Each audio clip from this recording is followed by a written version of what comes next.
Suasana kawasan industri hasil tembakau, KIH, di Kudus, Jawa Tengah, Jumat, 3 Oktober 2025, mendadak tegang. Menteri Keuangan, Purbaya Yudi Sadewa, berdiri di depan tumpukan besar rokok ilegal hasil sitaan bea cukai. Pemandangan itu bukan hanya deretan batang rokok tanpa pita cukai, tetapi juga simbol kerasnya perlawanan pemerintah terhadap praktik perdagangan ilegal yang merugikan negara. Ini saya datang langsung untuk melihat bagaimana praktiknya di lapangan, ujar Purbaya. Ia ingin memastikan bahwa upaya penindakan bukan hanya wacana, tetapi nyata dilaksanakan. Barang-barang ilegal yang disita beragam, mencerminkan betapa luasnya jaringan pelanggaran. Barang impor dan ekspor ilegal mulai dari motor gede, tekstil, kosmetik, alat kesehatan, hingga lampu elektronik. Bahkan ditemukan pula seks tas yang masuk tanpa izin resmi. Sebagian besar barang tersebut diselundupkan lewat pelabuhan Tanjung Emas dan jalur darat. Rokok ilegal menjadi temuan paling dominan. Sebanyak 1,79 juta batang rokok berbagai merek tanpa pita cukai diamankan, terutama dari jalur tol utara dan selatan Jawa.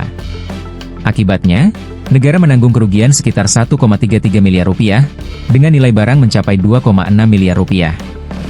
Minuman beralkohol ilegal, Bea Cukai juga menyita 4.688 karton minuman mengandung etil alkohol tanpa pita cukai. Nilai barang ditaksir mencapai 39,38 miliar rupiah dengan potensi kerugian negara sekitar 5 miliar rupiah.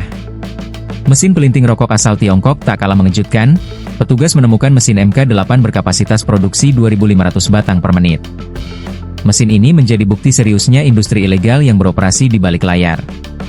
Total nilai kasus yang sedang diproses pemerintah mendekati 120 miliar rupiah. Bukan angka kecil.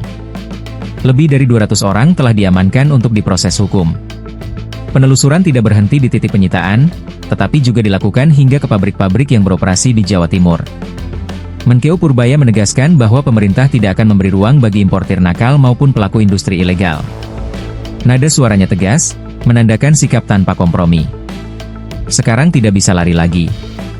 Anak buah Anda juga jangan ada yang main-main, tegasnya, memberi peringatan keras kepada para pelaku usaha yang mencoba bermain di area abu-abu.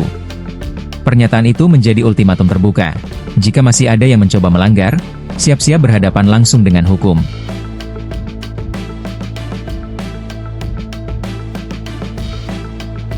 Download Tribun X sekarang, menghadirkan lokal menjadi Indonesia.